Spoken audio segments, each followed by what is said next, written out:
I think that would be really relevant and interesting is to talk about this application and the kind of user who would be, well, anybody from, we'll call it a sort of a one-man shop, a one-man operation to a small operation, and probably also someone who's really very dedicated to producing visual content.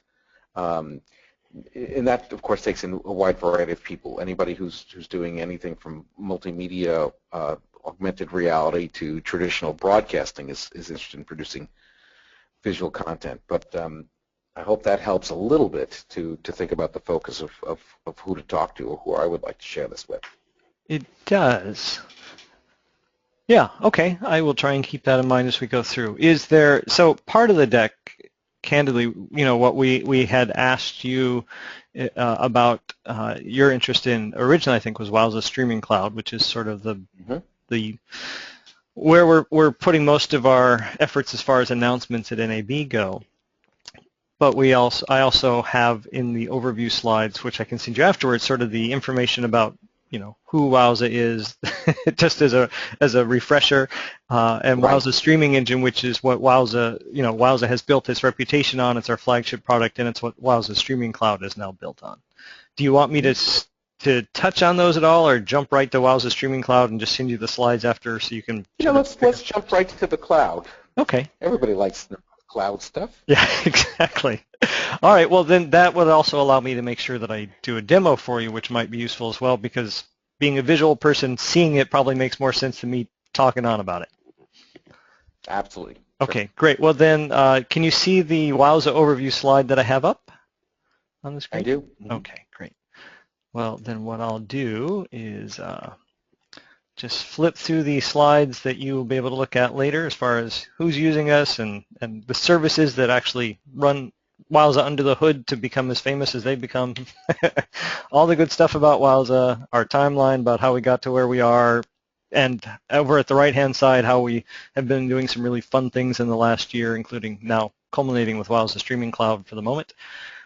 You know, we're trying to solve the problem of getting to all those screens that just flash by, and Wowza, in a nutshell, basically takes a whole bunch of separate parallel workflows and combines them into one simplified workflow that looks rather like this. This is how we like to present it, because it captures in a nutshell all the great things you can do with Wowza Streaming Engine and now Wowza Streaming Cloud as far as capturing content.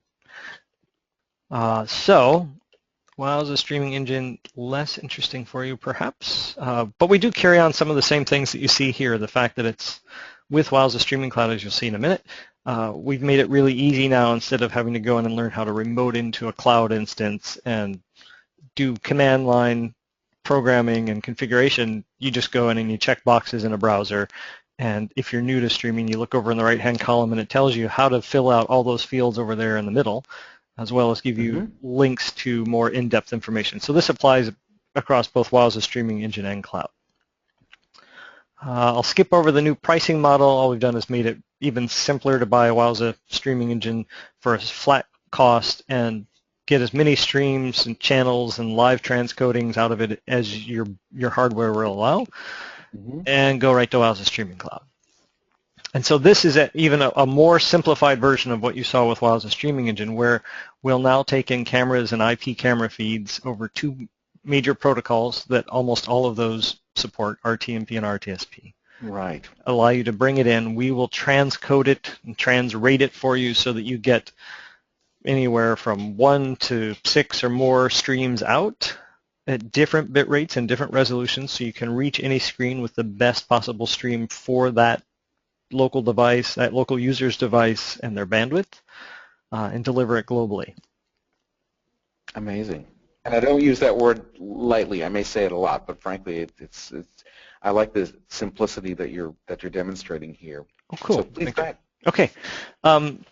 Just in terms of value proposition, this is what we'll be talking about to folks, whether there are beginners who are just getting started, the one-man shop as you refer to, or whether it's somebody like an online video platform, an OVP, several which are customers and actually using Wowza Streaming Cloud to power their services today, but transparent to their customers. They just call in with an API to Wowza Streaming Cloud, transcode a bunch of live channels, and then deliver it over their own platform, Right. within the portal of their own platform and using their players.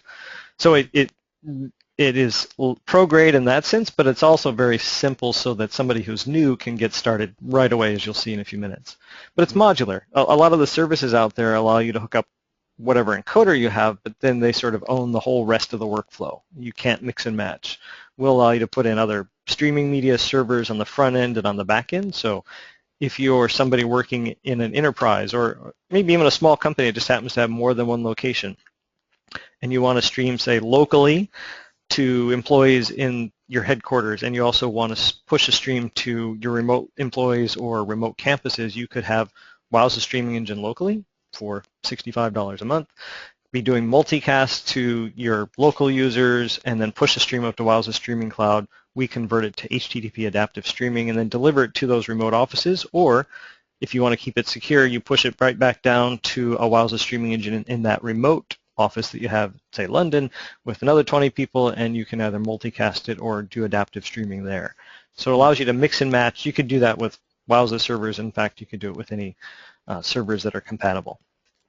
We also, unlike other live services, allow you to maintain control of your brand. We don't put logos or ads over your videos. We allow you to put those things on the way you want. We'll provide a hosted player for you. So if you don't even have a website, we'll take care of providing a web page with a player on it, or you can grab the embed code and drop it on your own website with just one line of code. It's all pay as you go. A lot of services ask you to commit up front to an annual fee or, $50,000 of CDN delivery over the course of a year or something. We have a 30-day free trial or as low as $15 a month plan. Okay. And that was going to be one of my questions. If you have a base plan, we do. Yeah, I'll actually show you all the pricing plans after the demo. Mm-hmm. And then, as I mentioned, we have APIs and things that make it really easy for somebody who is more experienced and has more particular needs beyond just sort of the basic, I need to create a live channel and I need to do it in 2 minutes approach. They can do anything they want down at the API level. So we'll jump right into a demo. How about that? Terrific. Mm-hmm. That is the fastest I've ever gone through that content, I think. All right, so let me zoom in a little on the page so you see a little better. Maybe that's a little better. It's fine. Yep. Okay, great. A quick question, Dean. Did you need a hard stop at 11:30, or was there another particular time you need to stop? Just so I could keep in mind. I may have like a little bit of 5-minute leeway after that, but yeah, I have to end at the bottom of the hour. 35. Yeah. Yeah. Okay, great. That's fine. The demo doesn't take very long, fortunately. Okay, good. Just to keep it in mind. Yeah, perfect. Yeah, so here's where you would go the first time you visited our cloud site. And again, we even simplify more here just to get very, very crisp about what it is we do. Take in sources, deliver anywhere in the world. And there's additional information, the first time user can get down here, plans, trial, the marketing page, all that stuff. And as we do in many places, we have sort of the contextual help over here on the right, even on our landing page. But I'll go ahead and sign in. And what we come to is we start with the home page, which is just coming up now. And the first graph will normally show how many players you have, how many live unique hits you've had on your streams over the last 30 days. We just reset that this morning, so it's set to 0 still. But we still have the network usage and stream processing. Great for an admin who just wants to know, where am I spiking, where am I getting the most use, that kind of thing at a glance. But we have perhaps more relevant in some cases is you see all the recent streams. This happens to be the Wowza test account, so you see a bunch of streams up here. In the right-hand side, we have, you get at a glance what your usage is. If this were a trial account, actually above the black bar, you'd see another blue bar that said you're using the trial account. Here's how many hours of processing time and how many days are left on the account. So you always know exactly where you stand. Even on this usage here with a paid account, you can go in immediately and see the billing activity so you know exactly how your account's being used by folks who have access to it. But what we really want to do is talk about setting up live streams. So I'll click on live streams at the top. And what we'll see is down the left-hand side, all of our streams that might be running, or sorry, let me rephrase, all the channels that have been saved. So these are configurations that are saved. Any that have a live thumbnail are ones that are actually running at the moment. And so you'll see I fired up one a little while ago called German News. You see that thumbnail showing. Right. Again, I'll zoom in a little bit just to make it easier. I don't. Maybe you're on a big screen. I don't know, but I'll just in case. That's good. And actually, just as it is a responsive web design. So I could pretend this was a tablet and zoom in quite a bit, and it would just reformat everything so you still have a good view, which is nice. So people who are running on an iPhone can go out, fire up a channel, configure the GoCoder app, or mobile encoding app for iPhone and Android, and start a stream and do all the management right from their screen, right from their phone. So it's very nice that way. But I'll go ahead and actually start a stream. More interesting to do than, again, to talk probably. And if I'm talking too much, just feel free to say so. All right. I'll call it your live stream. I'm actually in Seattle, so I'm going to go to the Oregon Data Center. It's our first step of our 5-step program here, our 5-step workflow. Here's where I get to choose what camera or encoder I'll use.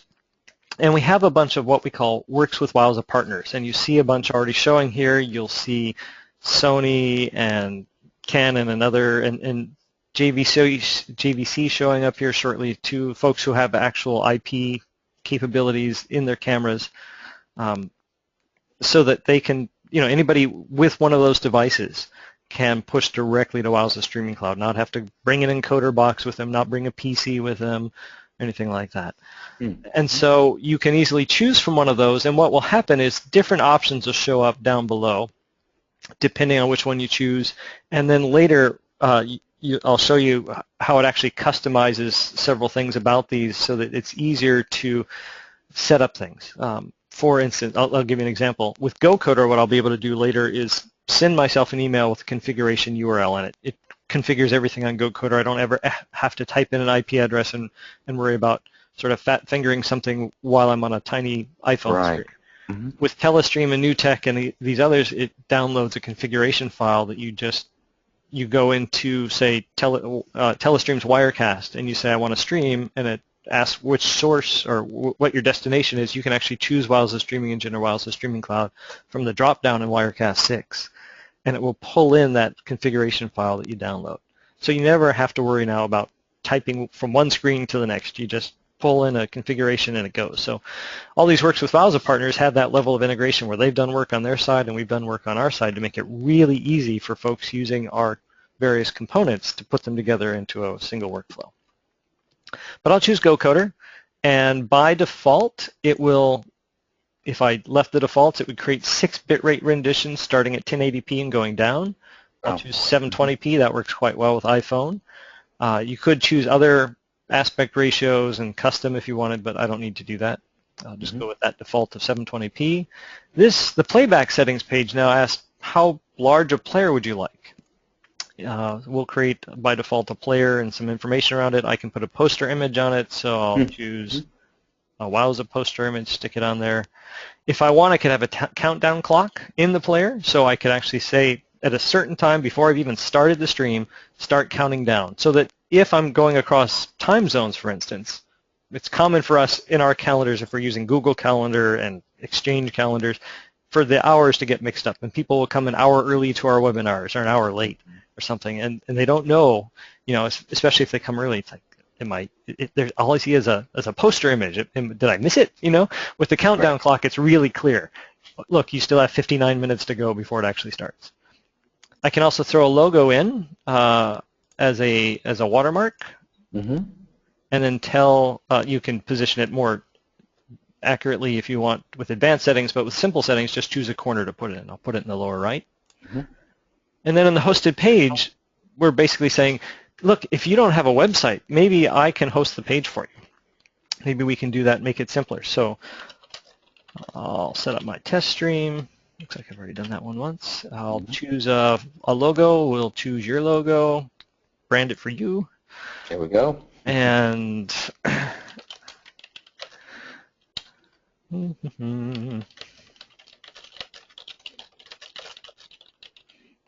put Put a little description. It has, by default, will have social sharing icons on, and click Next. And then we just get the color-coded sort of summary of what we just did to make sure everything looks right. Mm-hmm. And I'll choose Finish. And what I'm doing right now is just saving this configuration. It's saving it as a channel that I can actually start or stop at any time. So once it's set up, I can come back here anytime. Let's say I'm a house of worship. You know, every Sunday at 10 a.m. I come and I click Start Stream and I just go. I don't have to worry about setting up anything. Great for volunteers, whether you're in that space, whether you're in the enterprise, or doing a live concert, or creating any kind of thing like that, any kind of event where you want somebody to come and you don't want to spend a lot of time configuring it ahead of time. You just want to go once it's set up. So I'll go ahead and start the stream, and it will warn me now that this is where you actually start spending money because we're going to spin up an instance, or in the case of the trial, you start counting against your 2 free hours of trial time. Got it. And so it starts setting up. It tells you what it's working on. I'll go ahead and hide this for a moment, and I'll go ahead and set up an actual camera to use as a stream. And as I mentioned earlier, I have a GoCoder. Well, I have an iPhone in front of me, and it's got GoCoder on it. And I said that I could go ahead and send myself a configuration, which I'll do here. What did I do there? That was interesting. Oh, I know. The channel just finished spinning up. Mm-hmm. So I will choose my Wowza demo account, and I'll send that configuration email to myself automatically here. And what will happen is then I'll go to my iPhone so you can see. And really, we are almost done, believe it or not. Let me do this. This is fast, Chris. I mean, this is really fast setting up a channel. Let me go do this real quick. So what I'm pulling up on my other screen you don't see yet, let me drag it across, is a remote view of my iPhone using AirPlay. And so now you can see what I'm doing on my iPhone. And that's the email that I just sent myself. You can see the time on it. And I'll go ahead and click on there. And what it has inside are 2 URLs for auto-configuration of GoCoder, whether on iOS or on Android. Mm-hmm. I'll click on iOS, and it launches GoCoder. And I'll flip the phone over to horizontal, or landscape. And it asks me if I want to overwrite my current settings, and I'll say yes. And here, again, following that idea of ease, we have contextual help. Here's what all the buttons do if you're coming here for the first time. I can tap anywhere, those go away. And now you see my physical desktop in my office. And there are all these different settings I could go into, flip the camera, bit rates, things like that. I'm just going to hit the start button. And what will happen is you see right away. Yeah, exactly. It says stream started. You see a clock ticking. Instead of looking at me, I'll give you something more interesting to look at, my virtual fish. Virtual fish tank on an iPad over here. Let me just focus on that. And of course, for you, this may look a little choppy because this is over GoToMeeting, which runs at about 5 frames a second. For me, it's pristine 30 frames per second streaming here. Wow. And I'll go back now to my channel, and you see in the upper left, that fish tank is already there, right? Yep. It's already previewing. We're already pulling this into a cloud. It's actually running on an Amazon Web Services instance. And I can go to my playback page. And it will take a few minutes to populate because what's happening now is the stream's being pulled in, and now that I'm requesting the stream, it's actually going out. A request is going across Akamai's network and pulling the content down, the HTTP chunks down, over their network to the local, whatever the closest point of presence they have is to where my office is. Right. So it's pulling down that. While it's doing that, I'll go ahead and just show you. Here's my poster image. It's just again reminding me of all the things that I've already configured. And here's that player embed code. So if you wanted to drop this on your own web page, you could very easily with this. I'll also show you what the hosted page looks like because we're doing that as well. So I'll go open that. And that'll bring up the page with your logo on it, my poster image, our description text. There's our live stream already playing. I can go into full screen very easily. That's full screen view there. So that in a nutshell is how fast it is to get going with something. This could be on your own web page too.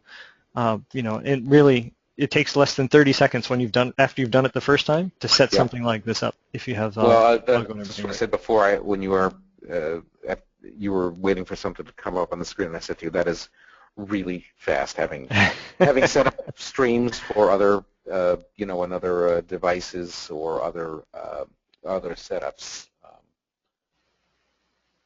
Great. Well, that's good feedback to hear. That's one of the things we were trying to do is get things going really fast. So we have instances pre-positioned, ready to go, and they're really just applying the configuration and making the connections to Akamai's global delivery network to make things happen very quickly. So that is it in a nutshell. So let's go back real quick to the slides and wrap up so we can get you on your way. The pricing is here. As I mentioned, it has a trial price of trial plan, so you can start at 0, then go to $15 a month, and then anything you go beyond the 2 hours or the 10 gigabytes of delivery just rolls over into the pricing down below. But it scales up quite nicely, and there are obviously the more you want, the higher the volume tier you get into. Right. As I did mention, our Works with Wowza partners, here are some of the ones you'll see. If you were in a NAB, you would see all of these things in our demo, including these cameras. I said Canon earlier. I should have said Axis. It's the third camera vendor that'll be part of that. And we also, I don't know if you recall, I can't remember if we discussed this, but Wowza's support model for 8 years has been free forums and free email. And what we've done before events like this, where we're actually doing more of the heavy lifting, people made it pretty clear that they would want a higher level of support. So now we provide that as well as some of the other services do at pretty nice price points, where we really increase response time, or even have this per event pricing where we can virtually hold somebody's hand, first time through it, get you set up, be there monitoring it live as the event happens, and help with any issues that you're seeing. And usually this is about helping people configure stuff on their end, not the actual streaming cloud part. But just helping. I was going to say I would get the feeling that would be, because my next questions would be actually not even Wowza questions, to be truthful, because I think the setup looks very clean and straightforward. Possibly some issues about setting up an IP camera or things like that, but I'm sure that through very fast trial and error that can be put together from what I'm seeing. Yeah, because we support most IP cameras, yeah. Yeah.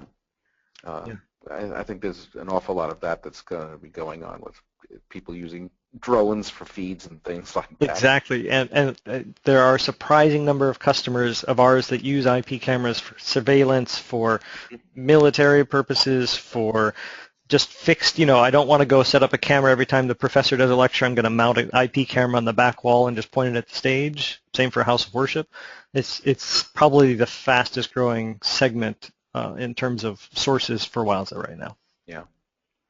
And then I would have other questions that as I look at what this product is, they're really not related to this product per se, because this is pretty straightforward. That if you're going to do multi-camera setup or things like that, you would want to go into a studio product of some form, whether it's a software product or a full hardware with multiple cameras, and then take that, that completed feed and then feed that into this, rather than use this as the studio software. Yeah, exactly. Right, and that's why if we go back to video source, you can choose from any of these, especially the most popular two for us, I think, are the TriCaster and Wirecast. In fact, all of our webinars lately we've been doing with Wirecast with multiple video inputs and showing exactly how that works.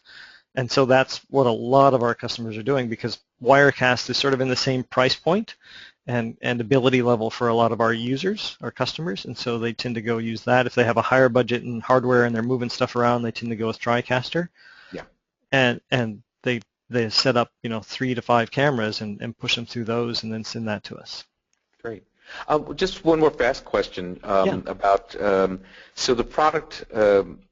It sits live, and what happens if you need to take this content down, or if you want to pull it off to do new editing with, or repurpose in a different way? Perfect question. That's a great question. It has probably been our most popular question. Okay. Basically, how do I record this live stream for on-demand use later? Right? Either to post on my website or to do some post-production editing on, so we get that a lot. And in fact, journalists today are using GoCoder that same way, where they can get a live stream right back to slap on the air, which is more than good enough in many cases for live breaking news. But then the station wants to keep it and do post-production on it and then show it again cleaned up for the 11 o'clock news. Right. So you cannot do that today. By June, we will have that in. So by the end of the second half, we're working on that right now because that has, as I mentioned, it's been one of the most popular requests. So we have a live recording capability in Wowza streaming engine. We just haven't enabled that yet in the cloud. We're going to turn that on. So basically, you can make a local copy, with your encoder. You can make a copy in the cloud, and then have it immediately available as an on-demand asset or for download to do that post-production editing. Okay, great. So that'll be one of the next features. Will that be a feature that will be at a additional price point, or are you just going to roll that into the product? It'll be part of the product. The only thing that might be additional is just the storage space, because we'll probably store it on a cloud instance for you, and there'll be some nominal cloud storage fee of pennies per gigabyte. But which brings my next question. So you're moving now in an HD environment. Are you going to move into 4K is the next thing? Well, we have people doing 4K already, both H.264 and HEVC with Wowza. And in fact, our transcoder, although it's not yet in cloud, in Wowza streaming engine, we support HEVC input and HEVC output. So we can take in, say, a 10 meg H.264 stream, spit it out as a 5 meg HEVC stream, and do that today. And eventually, we'll just put that right into cloud as well. So we can already do that, and actually I think through our advanced settings you can probably go into the advanced settings on Wowza Streaming Cloud and set that up manually. Okay. I'll confirm that. Cool. I guess those are the most pressing questions I have. Is there anything else that might stimulate you to think about saying? I assume we're sort of getting to a close because I see the takeaways. Yeah, exactly. Takeaways slide. So. Yeah, I think, I don't know. We one of the things that we're trying to do with this is just be very flexible, so that no matter what your use case is, that we're addressing it somehow and doing it in a simpler way, where you have more control over the content without adding a whole bunch of complexity. And that's really the key thing here for us, is whether it's the mom and pop shop or somebody trying to do a visualization, or it's somebody trying to reach 1 million people for a live concert. We can address all of those and have customers trying them out in those kinds of configurations today. That's great. Well, thanks for the demo, Chris. I think that's it's always so much more useful and brings to life a lot more than what just a slide deck does. So that was very helpful. I appreciate it. And you're welcome to go to cloud.wowza.com and sign up for a free trial on your own and test it if you'd like. Very good. Thanks. As I say, I already have some ideas in mind about trying it out a little bit, and not a major different kind of use case, but just for my own experimentation and see where it goes. Well, we encourage you to do it and to give us feedback on what you find and how it compares to what you're used to. Okay, great.